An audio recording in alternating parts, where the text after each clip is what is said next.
Seorang wanita warga Kota Pekalongan korban penipuan curhat ke petugas pemadam kebakaran setelah laporannya ditolak oleh polisi.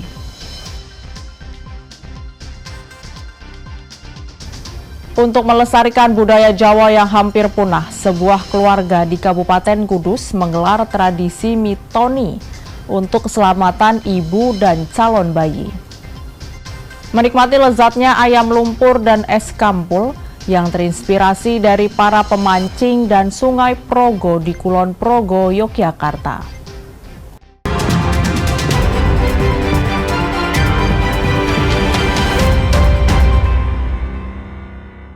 Saudara, bagaimana kabar Anda? Selain 3 informasi tadi, sejumlah informasi menarik lainnya akan kami hadirkan untuk melengkapi Kompas Jateng pagi ini.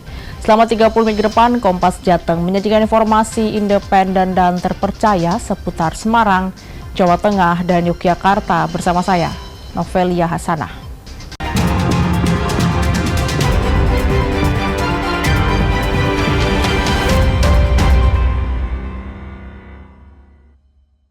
Mengawali Kompas Jateng pagi ini, saudara, ditolak saat membuat laporan aduan ke polisi, seorang wanita korban tipu di Kabupaten Pemalang berujung curhat ke petugas Damkar Kota Pekalongan, Jawa Tengah. Usai viral di media sosial, polisi dari Kota Pekalongan dan Pemalang datang ke rumah korban untuk klarifikasi. Putri warga Kota Pekalongan curhat ke petugas pemadam kebakaran karena laporan polisinya ditolak di Polres Pemalang. Dia menjadi korban aksi tipu-tipu penjualan sepeda listrik yang diiklankan di marketplace Facebook. Modusnya meminta uang muka untuk ditransfer sebesar Rp450.000 dengan alasan untuk administrasi keluarnya faktur sebelum sepeda listrik diambil di salah satu toko yang berada di Kabupaten Pemalang. Putri lalu menuju ke toko sepeda listrik sesuai dengan alamat yang tercantum dalam faktur, yakni di Pemalang. Namun sesampainya di toko, sepeda listrik seharga Rp1.600.000 itu tidak bisa dibawa pulang. Bahkan oleh pemilik toko disebutkan bahwa Putri orang yang ke-6 dengan tujuan yang sama. Oleh pemilik toko, Putri disarankan lapor ke Polres. Namun laporan Putri ke Polres Pemalang justru ditolak. Merasa kecewa, Putri memutuskan untuk menelpon petugas pemadam kebakaran Kota Pekalongan untuk mencurahkan perasaannya karena sudah menjadi korban penipuan. Dan curahan hati Putri pun lantas viral di media sosial. Tapi karena belum tahunya korban, asumsinya laporan ke Polres Pemalang karena diarahkan dari toko tersebut ya Mbak ya, ke Polres Pemalang gitu. Nah, merasa ini kok belum tahu birokrasi, korban akhirnya diarahkan atau bagaimana mengambil inisiatif curhat ke pemadam kebakaran. Kurang lebih seperti itu. Kok seperti ini pelayanan, sedangkan kami sudah ada kedekatan untuk SW Pekalongan, kalau ada kejadian kami langsung follow up. Masih buat Polres Pemalang sama Polres Pekalongan Kota sudah menindaklanjuti kasus kulo. Awalnya kan kulo bingung, udah ada nindaklanjuti, makanya kan kulo curhat mbek Damkar. Kulo takutnya kan depresi, bukan kulo depresi, lah pripun. Makanya kulo kan curhat mawon ten Damkar. Alhamdulillah bapak-bapak mriki sudah menindaklanjuti kasus ini. Ada kesalahpahaman ya antara Polres Pemalang. Jadi Polres Pemalang sudah menerima laporan dari korban penipuan online atas nama saudari Putri. Karena tempat kejadian perkara, kami sudah berkoordinasi dengan Polres Pekalongan Kota terkait tindak lanjut. Intinya sudah diterima ya? Sudah kami terima, sudah kami lakukan koordinasi dengan Polres Pekalongan Kota untuk tindak lanjut setelahnya. Kasus ini masih ditangani Polres Pekalongan Kota. Ari Himawan, Kompas TV, Pekalongan, Jawa Tengah. Kita ke sorotan lainnya, saudara. Siapa yang menyangka di salah satu sudut gang di kampung padat penduduk di Kota Semarang Ada aktivitas belajar mengajar yang dilakukan oleh sekelompok pemuda yang diberi nama Sekolah Gratis Kampung Indonesia. Sesuai dengan namanya, anak-anak yang belajar tidak dipungut biaya sepeser pun, bahkan mereka kerap mendapatkan makanan dan minuman gratis. Belajar bisa dari mana saja. Inilah semangat yang ingin disampaikan oleh Wahyu Gunung Mahesa, inisiator Sekolah Gratis Kampung Indonesia. Lelaki yang akrab disapa Gunung ini adalah seorang seniman asal kota Semarang, Jawa Tengah. Rasa kepedulian yang tinggi membuat ia mendirikan sekolah gratis dari kampung ke kampung sejak 7 tahun yang lalu. Kali ini, Gunung mengajar di sudut kampung Bagilo di Jalan Karanganyar 5, Kelurahan Gabahan, Kecamatan Semarang Tengah, Kota Semarang. Bocah mulai dari PAUD hingga SD ini diajarkan berbagai macam kegiatan seperti baca tulis, menulis, membaca puisi, seni tari, seni menggambar, hingga teater. Menurut Gunung, belajar di ruang terbuka membantu anak-anak untuk mengurangi kecanduan terhadap gadget. Tema belajarnya itu tidak hanya gambar sih. Next ada tari juga, latihan baca puisi juga, teater juga. Tujuannya apa sih Mas? Ya hanya membuka ruang edukasi aja Mas. Jadi mengurangi intensitas anak-anak main gadget gitu kan. Takutnya itu aja sih sebenarnya, karena kedepannya juga akan berdampak ya secara psikologis.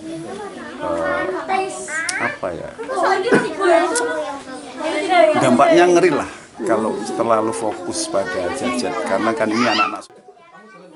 Hadirnya sekolah gratis di kampung ini disambut baik oleh masyarakat setempat. Mereka merasa terbantu dan mendapat dampak positif setelah anaknya bergabung dengan sekolah gratis Kampung Indonesia. Memang anak kan lebih berkurang main HP-nya, terus bisa banyak ngumpul sama temen gitu loh, tidak di rumah terus. Menggambar. Kamu paling suka menggambar apa? Gunung. Boleh diceritain nggak serunya belajar di sini itu seperti apa sih? Bareng teman-teman.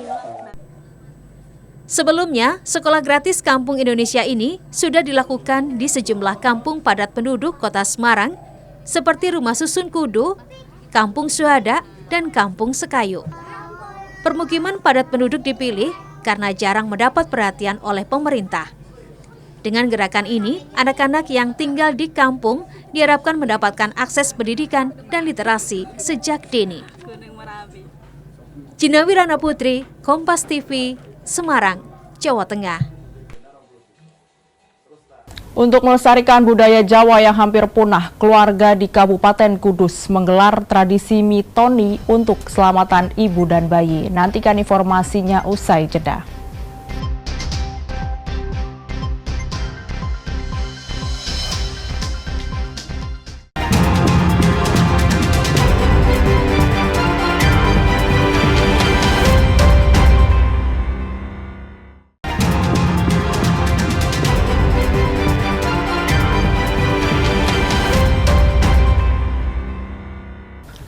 Masih di Kompas Jateng bersama saya, Novelia Hasanah.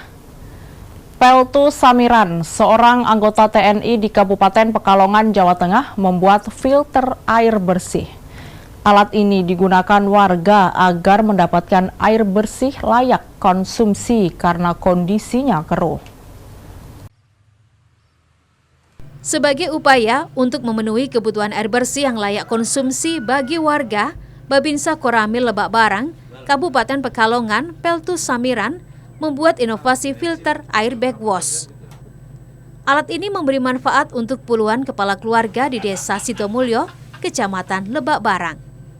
Pasalnya saat ini kondisi air keruh karena musim penghujan. Dan Peltu Samiran membuat sendiri filter air bersihnya. Filter air bersih terbuat dari drum bekas yang di dalamnya diberi pasir dan kerikil, kemudian ditumpuk dengan filter kapas. Drum dilubangi dan disambungkan dengan paralon yang dihubungkan ke air sungai. Air sungai akan disalurkan ke pipa yang masuk ke drum, lalu dialirkan ke kolam milik warga. Ternyata selama ini beliaunya, Pak Yoko, airnya berasal dari sumber mata air yang dekat dengan sungai. Yang itu kalau musim penghujan rata-rata airnya keruh, sehingga muncul inisiatif saya sebagai Babinsa membuat filter ini agar airnya nanti di saat musim hujan juga bersih, di saat kemarau tambah bersih lagi sehingga layak untuk dikonsumsi. Sudah 20-an kepala keluarga merasakan filter air bersih dari Babinsa itu.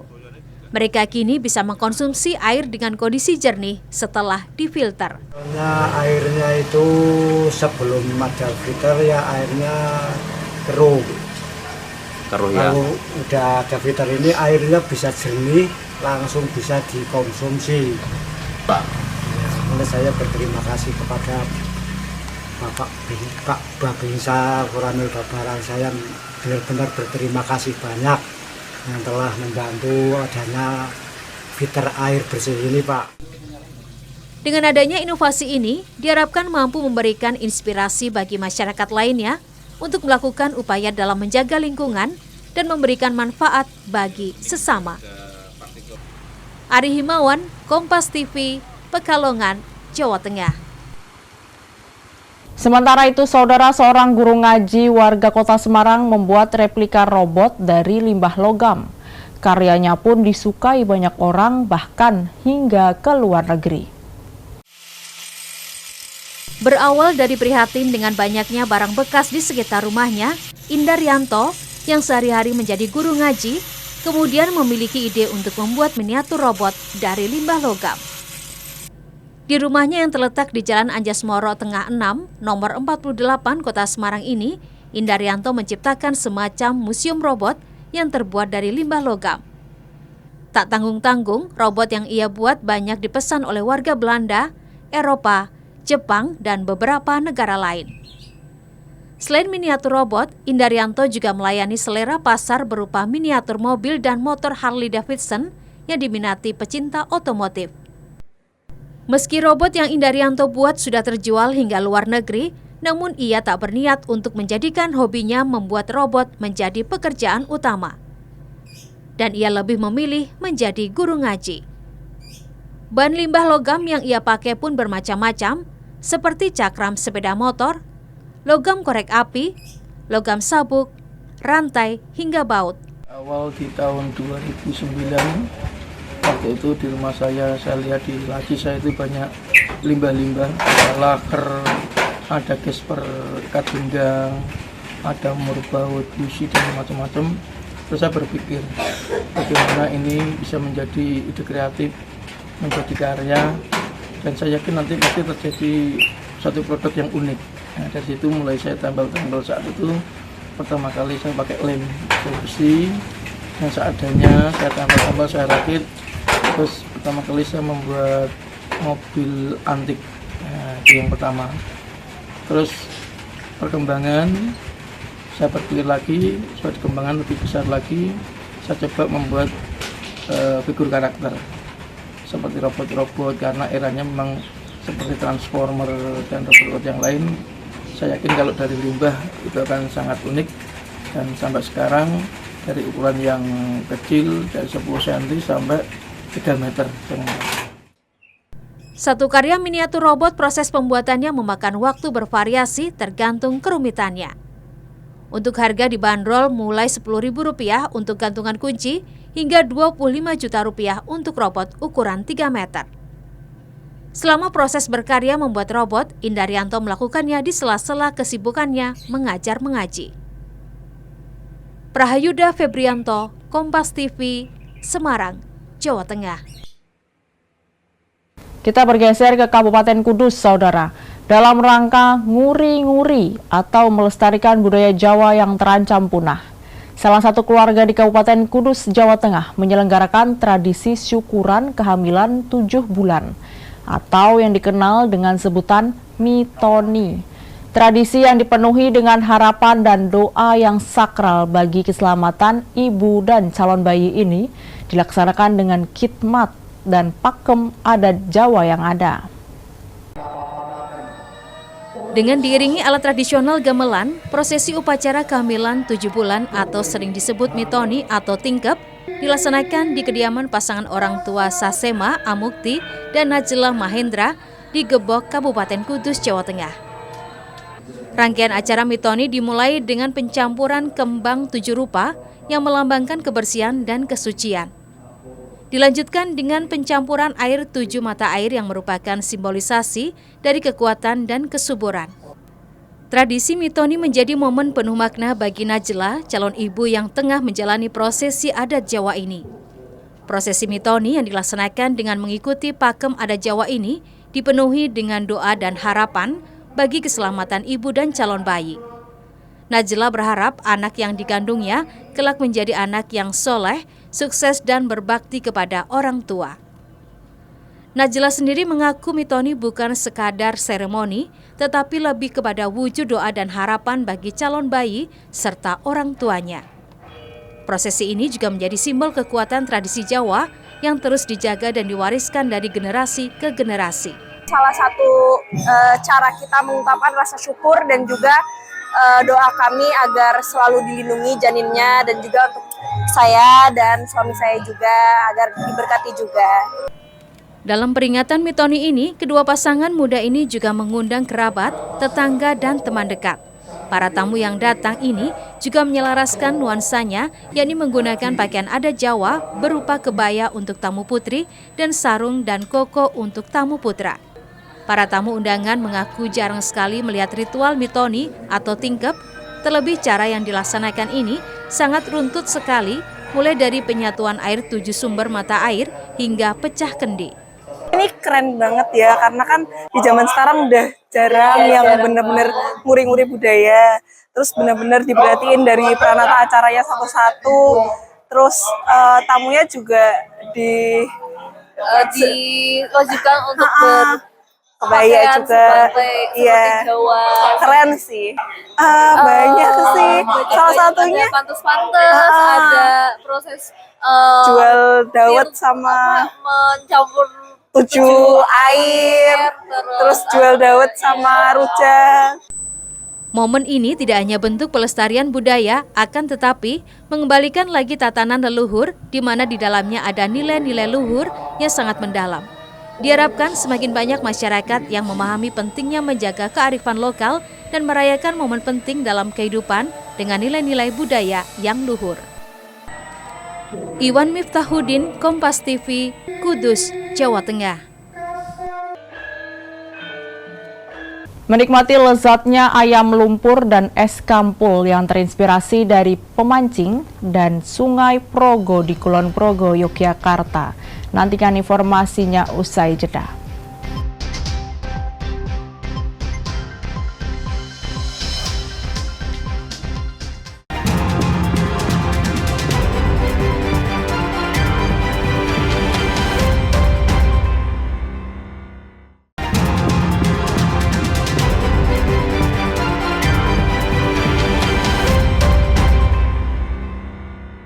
Terima kasih Anda masih di Kompas Jateng bersama saya, Novelia Hasanah.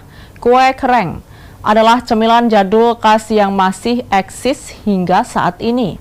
Tak hanya sebagai oleh-oleh khas Magelang, kue kereng juga kerap diburu untuk dijadikan sajian lebaran. Inilah kesibukan pembuatan kue kereng yang sudah diwariskan secara turun-temurun di Dusun Kerten, Desa Krincing, Kecamatan Secang, Kabupaten Magelang, Jawa Tengah. Tak hanya dicari untuk oleh-oleh, kue kereng ini juga banyak diburu untuk sajian lebaran. Bahkan menjelang lebaran, produksi kue kereng meningkat hingga 5 kali lipat dari hari biasa. Kue kereng merupakan kue berbahan tepung beras ketan dicampur dengan parutan kelapa dan gula pasir. Cara membuatnya, bahan baku yang sudah jadi diletakkan di atas wajan dari tembaga yang sudah panas. Adonan lalu diratakan dan ditunggu hingga mengering. Setelah itu adonan dipotong-potong dan potongan digulung. Campuran kelapa dan gula membuat cita rasa kue kereng ini manis sekaligus gurih. Kalau hari-hari biasa cuma 3 kilo. Kalau sekarang? Kalau sekarang ini 4 kilo. Tiap hari? Tiap hari. Tiap hari 4 kilo? Ya. 4 kilo bahan tuh. 4 kilo bahan. Jadi, Tapi kalau ada yang mampu ya 5 kilo, 6 kilo. Kalau saya cuma 4. Itu memang asli sini atau bagaimana? Ya asli sini. Memang dari dulu asli sini. Oh. Itu yang bikin nenek itu loh. Pertama? Yang bikin ya, yang pertama dulu. Kenapa? Ya Ibu sudah lama buat ini. Oh ya sudah. Berapa tahun Bu? Kira-kira? Iya. Ya berapa ya? 20-an lah. Pesanan semprong atau kue kering gimana Bu? Wah, melunjak tajam Pak. Melunjak tajam. Sampai banyak yang tidak bisa dilayani Pak. Yang sudah pesan berapa orang Bu? Wah, kalau saya ini banyak Pak. Kalau yang itu yang ngambil harian itu di sana sampai 5 ton. Saat ini kan diambil di bak pasar itu sampai 5 ton itu masa masih kurang. Kue kering khas Magelang ini tak hanya dipasarkan di Kabupaten Magelang, namun hingga keluar kota seperti Kabupaten Kendal, Kota Semarang, hingga Kota Salatiga. Agung Bayu Aji, Kompas TV, Magelang, Jawa Tengah. Sementara itu, saudara, kuliner khas Timur Tengah kian akrab di lidah masyarakat Indonesia. Di salah satu hotel di Solo, Jawa Tengah, menyajikan menu nasi mandi yang menggugah selera dengan bumbu-bumbu otentik. Terlebih beras basmati yang membuat sensasi Timur Tengah begitu terasa. Nasi mandi, hidangan khas Timur Tengah kini semakin populer di Indonesia. Cita rasanya yang khas kaya rempah dan tekstur nasi yang pulen membuat nasi mandi digemari banyak orang. Di Solo, Jawa Tengah, ada salah satu hotel yang menyuguhkan menu nasi mandi untuk memanjakan pengunjung hotel yang suka dengan makanan Timur Tengah. Dan seperti menu Timur Tengah umumnya, rempah seperti jinten hingga kismis selalu menjadi bumbu utama. Beras yang digunakan pun adalah beras jenis basmati yang biasa digunakan untuk masakan India, Pakistan, dan negara-negara Teluk. Semua bumbu dimasak bersama dengan ditambah daging kambing. Kemudian nasi yang sudah setengah matang dimasukkan ke dalam racikan bumbu dan daging. Penyajiannya di piring lebar dengan ditambah berbagai sayuran.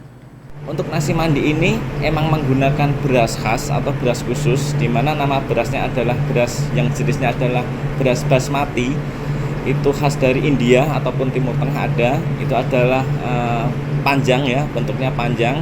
Kemudian cara masaknya pun dengan menggunakan yogurt, kemudian menggunakan kari kambing.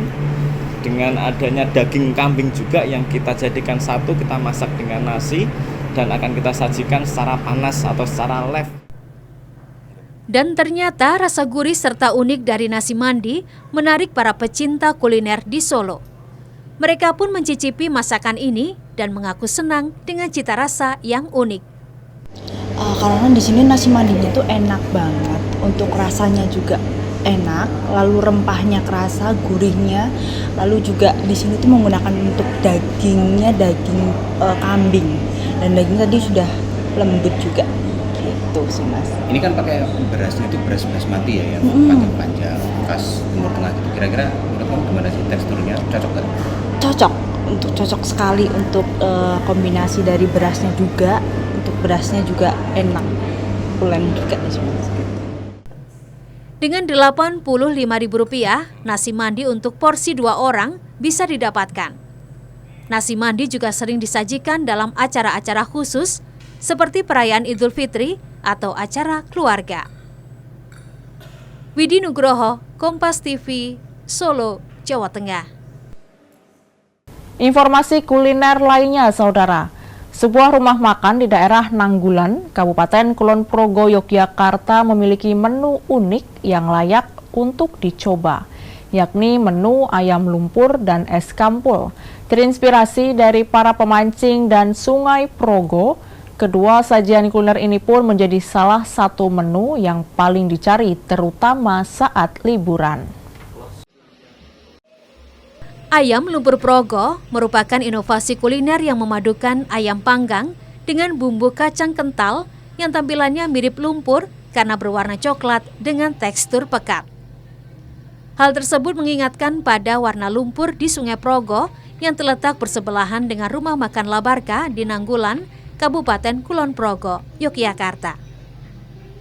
Proses pembuatan ayam yang akan disajikan ini dimulai dengan memarinasi ayam menggunakan aneka rempah, kemudian diungkep selama 30 menit agar tekstur dagingnya lebih lembut dan bumbu meresap sempurna.